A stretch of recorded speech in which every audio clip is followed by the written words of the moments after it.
You know, you'd assume most people would want to end the year on a high note. Unless you're the Raptors, in which case, you lose by 54 points to the Celtics, which in a way is good because it means the only way to go when you start the new year is up. Chris Paul and Wemby connected for an off-the-backboard lob in the game against the Clippers, and after play, CP3 said what no current partner wants to hear.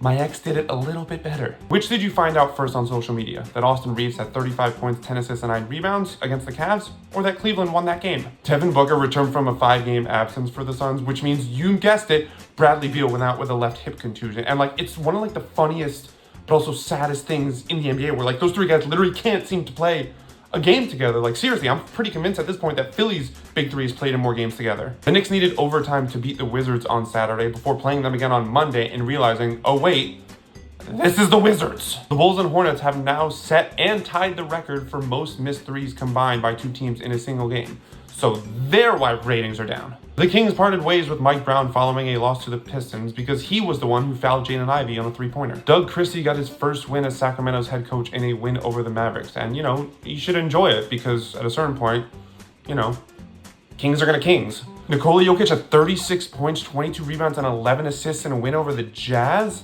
I'd say that he's able to better produce these kinds of numbers against the Jazz because Gobert isn't there, but the funny part is that he does this to wherever Gobert is. Steph Curry shot just 4-14 for 11 points in a loss to the Cavaliers. We haven't seen him struggle that badly against Cleveland since Game 7. Come on, I know it was easy, but it was right there. Joel Embiid had 37 points in a win over Portland. I haven't seen him string together this many good games since...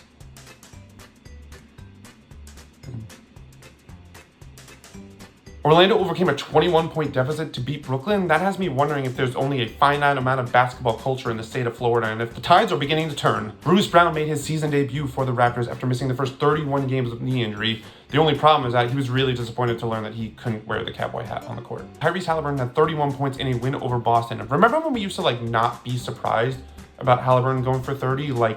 Literally last year? Did you see Amen Thompson throw Tyler Hero to the ground? I haven't seen anyone go down that easily since Phoenix in Game 7. There's some cruel irony in the Bulls beating the Bucks with 3 players scoring over 20 points and none of them being Zach LaVine. Steph Curry beat the first half buzzer in their game against Phoenix with a behind-the-back one-handed off-balance floater. He's like that bored guy in the office doing anything to try and entertain himself. Joel Embiid and Tyrese Maxey each scored 32 points in a win over the Jazz. Remember when performances like this used to bring joy and happiness to Sixers fans? Now it's just a lot of sadness and regret and what if. It's funny, with Luka out, you would think Dallas's offense would struggle, but Kyrie scored 46 points against the Blazers, and yet they still lost to Portland because they allowed 4 members of the Blazers to go for 20 plus. Jaylen Brown had 44 points in a 37-point win over the Pacers. I haven't seen a co-star do this much damage since Kobe Bryant in the 2010 finals. Anthony Edwards hit a game-winning 3 to complete a 16-point fourth-quarter comeback against the Rockets. After the game, when asked about the game winner, he said, yeah, this is why I'm a superstar and they're all scrubs, right? They should take their rocket back to Crybaby House.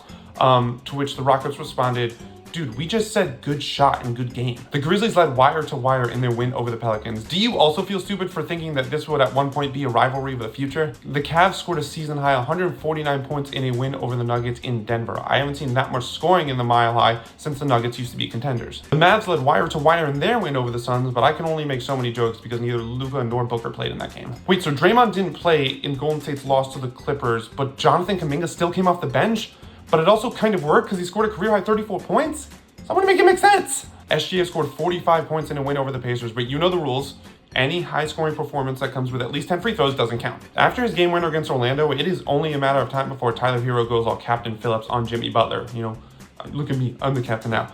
Which means it's also only a matter of time before Jimmy Butler dominates another practice. Step right up to the Jordan Poole experience. Will he forget to shoot the ball after breaking a guy's ankles, or will he hit a game-winning 3 against Charlotte? Nobody knows, and that's part of the fun. The Raptors and Grizzlies actually play basketball Thursday night? I thought they were just out there modeling those sick jerseys. New Orleans fell to Houston for their 9th straight loss, and even sadder is me every time I look at their starting lineup. Scoot Henderson hit a game-winning jumper to beat the Jazz, and I'm sure we all had the same reaction. How the hell did Scoot Henderson end up in the game in crunch time? Please don't forget to like and subscribe.